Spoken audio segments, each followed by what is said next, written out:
পশ্চিমা গণমাধ্যম বলছে যে আলী খামেনিকে যেদিন হত্যা করে স্ট্রাইক চালিয়ে আমেরিকা ইসরায়েল, সেদিন একই জায়গায় ছিল মুস্তফা খামেনি এবং মুস্তফা খামেনি সেই আক্রমণে ব্যাপক আহত হয়। তার মুখের বিভিন্ন অংশ, তার পা, হাত ব্যাপক ক্ষতিগ্রস্ত হয়েছে। তার মুখ এতটা ঝলসে গেছে যে তিনি কথা বলতে পারছেন না। আমি বলছি না, এগুলো পশ্চিমা গণমাধ্যমের দাবি।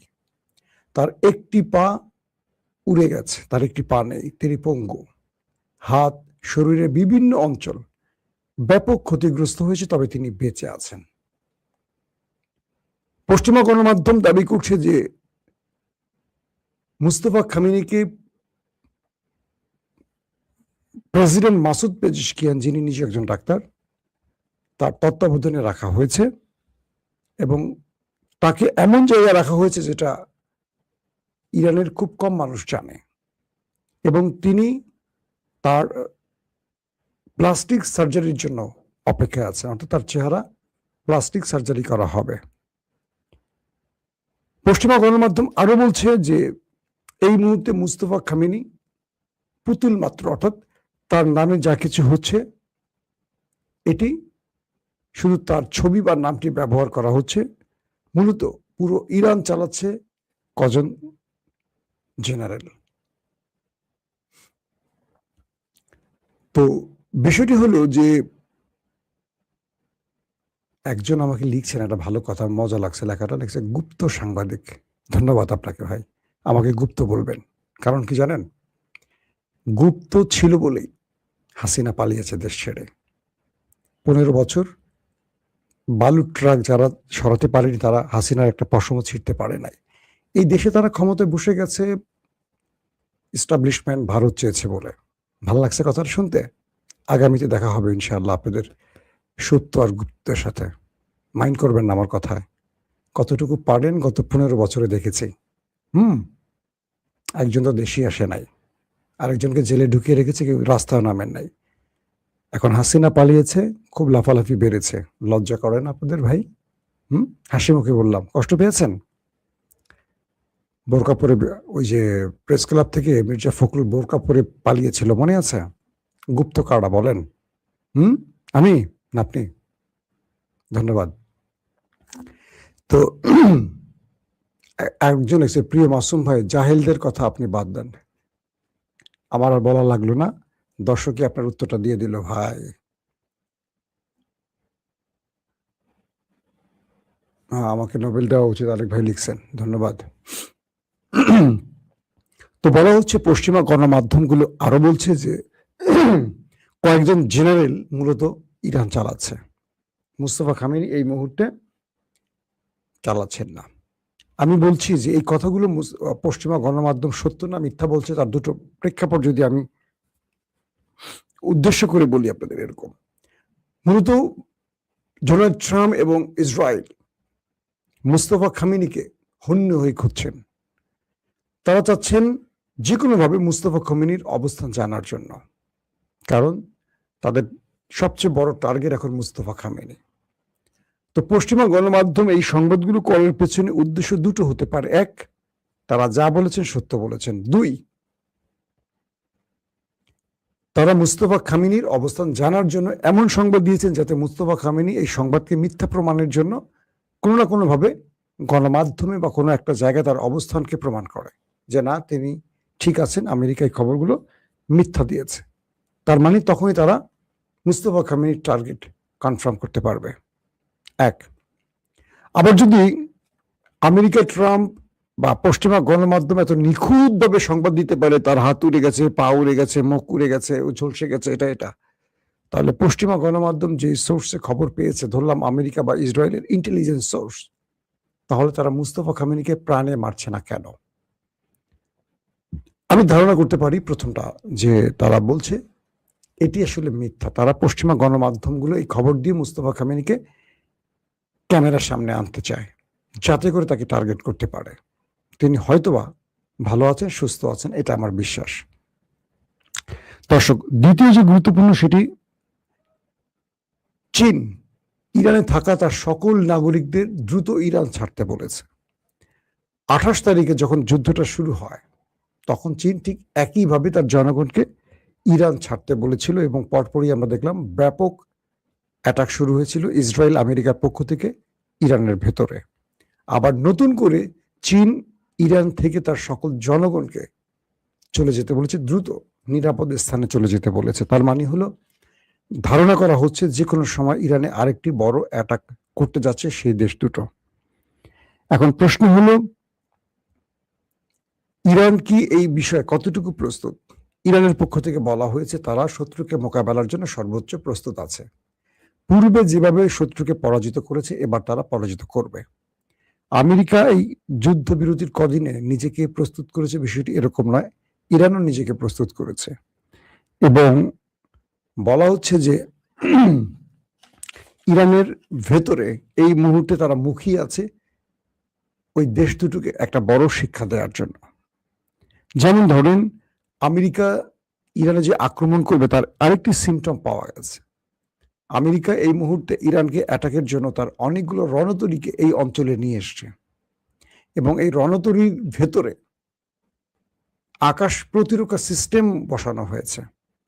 বলা হচ্ছে আমেরিকার 3টি রণতরী এই যুদ্ধের জন্য প্রস্তুতি নিয়ে এসছে, এর মধ্যে একটি অ্যারাবিয়ান সিতে অবস্থান করছে এবং অ্যারাবিয়ান সি থেকে এই যুদ্ধ পরিচালনা করবে সেই রণতরীটি।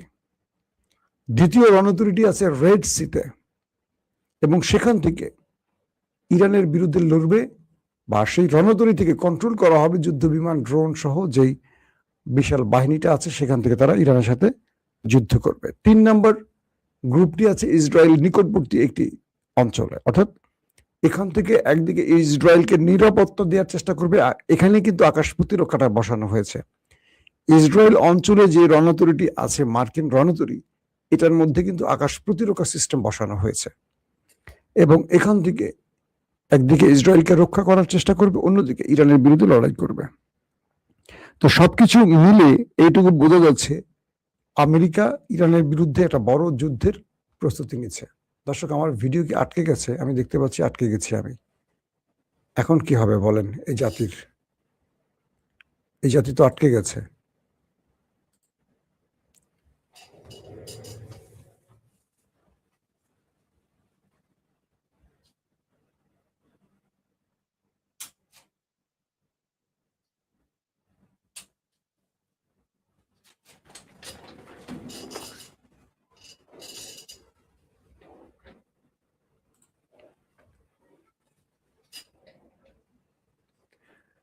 কিছু সময়ের জন্য আমি আটকে গিয়েছিলাম, আমি আবার চেষ্টা করেছি, ফিরে এসেছি আপনাদের মাঝে। বুঝি না আটকে গেলাম কেন। ধন্যবাদ। আমি কমেন্ট দেখতেছি আর হাসতেছি। তো শেষের দিকে গুপ্ত ভাইদের জন্য এক লাইন কথা বলবো, আপনারা ওয়েট করেন। হ্যাঁ সবাই। তো এখন বিষয়টি হলো যে ইরানকে অ্যাটাকের জন্য আমেরিকার অ্যাটাকিং হেলিকপ্টার, বিভিন্ন যুদ্ধ বিমান ইতিমধ্যে আরবে প্রবেশ করছে। বলা হচ্ছে সৌদি আরবের বেশ কিছু মার্কিন যুদ্ধ বিমানের আনাগোনা দেখা গেছে এবং রিফুয়েলিং ট্যাঙ্কার বিমানেরও দেখা মিলেছে। বলা হচ্ছে যে এই যুদ্ধে আবারও আরবদের ব্যবহার করবে আমেরিকা, সেইভাবেই উড়ে আসছে একটার পর একটা যুদ্ধ বিমান আরবের বিভিন্ন দেশে। এবং সরাসরি বলা হয়েছে যে ইরান যদি এবার আক্রান্ত হয়, ইরান নিজেই বলে দিয়েছে যে তারা আরবকে এবার শক্ত জবাব দেবে। কারণ আরবরা যদি আমেরিকাকে ইরানে আক্রমণে তার ভূমি বা আকাশ ব্যবহারের সুযোগ দেয়, এটার জন্য কঠিন শিক্ষা পাবে এবার আরবরা। পূর্বে যা হয়েছে ইরান, তার চেয়ে ম্যাসিভ আকারে এবার আরবদের শিক্ষা দেবে এবং সেই বিষয়টিও ইরানের পক্ষ থেকে ঘোষণা দেওয়া হয়েছে। ইরানের সরকারি টেলিভিশন বলেছে যে খুব শীঘ্রই ইরানের যে সরকারি টেলিভিশন তারা খবর দিয়েছে আজকে যে কোনো সময় ইরানে বড় রকম আক্রমণ হতে যাচ্ছে। তার মানে আমি যে ইঙ্গিতটা দিচ্ছি সেই ইঙ্গিতের দিকেই যাচ্ছে শেষ পর্যন্ত সবকিছু। তার মানে যে কোনো সময় আপনারা শুনবেন ইরানে আক্রমণ শুরু হয়ে গেছে। আসেন, আর ইরান যে আরবের দেশগুলোকে উদ্দেশ্য করে বলছে তার মধ্যে কাতার, কুয়েত, জর্দান, সৌদি আরব, আরব আমিরাত, এরা সবই আছে। এবং এদের মূল স্থানগুলোর টার্গেট করে লক করে রেখেছে ইরান। যদি আক্রান্ত হয়, আরবের কোন কোন জায়গাগুলোকে উড়িয়ে দিবে সেই বিষয়টিও ইরান ইতিমধ্যে কনফার্ম করে দিয়েছে। দর্শক, ইরানের পররাষ্ট্রমন্ত্রী আব্বাস আরাকচি শুক্রবার পাকিস্তানের ইসলামাবাদে আসবেন। হয়তো আমি যখন লাইভটি করছি তার অবস্থানটা এখন জানতে পারছি না, সর্বশেষ জেনেছি তিনি আসবেন। এরপর ওমান এবং তিনি রাশিয়া সফর করবেন, মস্কো এবং মাস্কাট। প্রশ্ন হলো, আব্বাস আরাকচি ইসলামাবাদে আসবেন সেটা ঠিক আছে, আমেরিকার সাথে হয়তো বসবেন, ওই দুটো দেশে যাবেন কেন? তার মানে হলো হরমুজ প্রণালীর একটা অঞ্চল হলো ইরানের, আরেকটা অঞ্চল মানে আরেকটা পাশ হলো ওমানের। এবং এই যুদ্ধে আরবের একমাত্র দেশ ওমান, যারা ইরানের পাশে দায়িত্ব নিয়ে দাঁড়িয়েছিল এবং ইরানকে এখন পর্যন্ত সব রকম সহযোগিতা করছে। এবং ইরান ওমানে কোনো আক্রমণ করেনি। যারা ওমানে আমাদের বাংলাদেশি প্রবাসীরা আছে তাদের ভাগ্যটা ভালো।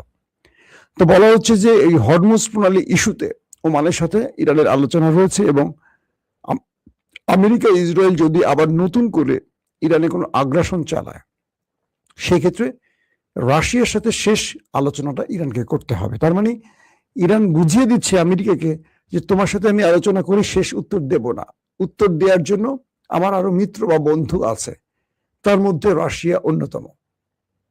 অর্থাৎ আব্বাস আরাকচির এই সফরটি ছিল একটি দেশ, কেবল পাকিস্তান। হঠাৎ করে তার সফরে দুটো দেশ যুক্ত হয়ে গেল, ওমান এবং রাশিয়া। এতে করে আবার নতুন করে টেনশনে পড়ে গেছে আমেরিকা যে কেন আব্বাস আরাকচি দুটো দেশের সফরে যাচ্ছেন। দর্শক, আসেন সর্বশেষ যে খবরটি, হরমুজ প্রণালী থেকে বা এই অঞ্চল থেকে যে কোনো সময় পালাতে পারে ট্রাম্প, এই প্রসঙ্গে বলি। ওয়াশিংটন পোস্ট আজকে একটা দুর্দান্ত সংবাদ প্রচার করেছে, প্রতিবেদন দিয়েছে। ওয়াশিংটন পোস্ট কি ইরানের গণমাধ্যম নাকি ভাই? এটা হলো আমেরিকার গণমাধ্যম, খেয়াল করবেন। বলা হচ্ছে যে ট্রাম্প যে কোনো সময় এই অঞ্চল থেকে কেটে পড়বেন বা পালিয়ে যাবেন। কেন বলা হচ্ছে? ট্রাম্প বলেছেন যে আমি এসেছিলাম এখানকার মানুষকে উদ্ধার করতে, পশ্চিমাদের, ইউরোপকে, ন্যাটোকে উদ্ধার করতে, কারণ ইরান পারমাণবিক বাড়ালে তারা হুমকিতে পড়ে যেত। কিন্তু আমি দুঃখ পেলাম, আমি যখন ইরানকে অ্যাটাক করলাম, ন্যাটো আসলো না, ইউরোপ আসলো না, গালফ কান্ট্রি আমার পাশে দাঁড়ালো না, আমি একা ইরানের মার খেয়ে আমার লঙ্গিটুকি খুলে গেল। এখন আমি সিজফায়ার করে কোন রকম জায়গা পরে দাঁড়িয়ে আছি। কথা বলছেন? ট্রাম্পের কথাটা মজা লাগছে, কিছুটা আমি আমার মতো করে একটু হাস্যরস যোগ করলাম আর কি। বলছে আমি যে কোনো সময় এই অঞ্চল ছেড়ে চলে যাব, এরপরে তোমরা তোমাদের মতো করে ইরানের সাথে বোঝাপড়া করে নাও। ইরান তোমাদের থেকে টোল নিলে কি আমার কি হবে? ইরান তোমাদের সকাল বিকাল গুলি করলে আমার কি হবে? আমি এই বিষয়ের আগেও নাই পরেও নাই, যে কোনো সময় আমি এই অঞ্চল ছেড়ে চলে যাব, মানে আর যুদ্ধ করবো না, কিচ্ছু না। ইরানের সাথে এই বিষয়ে আর কোনো আলোচনাই আমার দরকার নাই, আমি আমার টিম টুম গুছাই টুছাই আমি চলে যাব আমেরিকার দিকে, বাকিরা তোমরা বুঝে নিও ইরানের সাথে। ইউরোপ বলছে, মিস্টার ট্রাম্প, কে তোমাকে বলছিল যুদ্ধ করতে, আর কে তোমাকে আমাদেরকে সতর্ক করতে বলছে যে ইরান, তুমি চলে গেলে ইরান আমাদের গলা টিপে ধরবে? তুমি যুদ্ধ ছড়িয়ে এই অঞ্চলে উত্তপ্ত করছো, পৃথিবীর পুরো বাজার অস্থির করে ফেলছো, গ্যাস, তেল, সবকিছু, শেয়ার বাজার, স্বর্ণের দাম সব ধপাস ধপাস করে পড়ে যাচ্ছে, পুরো ইউরোপ তেল গ্যাস সংকটে আছে। ইউরোপ কি অন্যায় করেছে? যুদ্ধটা তুমি শুরু করছো, আবার তুমি বলতেছো যে তুমি চলে যাবা, গেলেই হবে সেই হবে না, তুমি চলে যাও, ইরানের সাথে আমরা বোঝাপড়া করে নেব। তো এই ওয়াশিংটন পোস্টের এই প্রতিবেদনের অর্থ এটা বোঝা যাচ্ছে যে মিস্টার ট্রাম্প যে কোনো সময় আনঅফিসিয়ালি বলবে আমি আর যুদ্ধ করবো না, আমি চলে গেলাম, শেষ, তিনি লেজ টেস গুটিয়ে চলে যাবে। এইটা মোটামুটি ইঙ্গিত পাওয়া গেছে।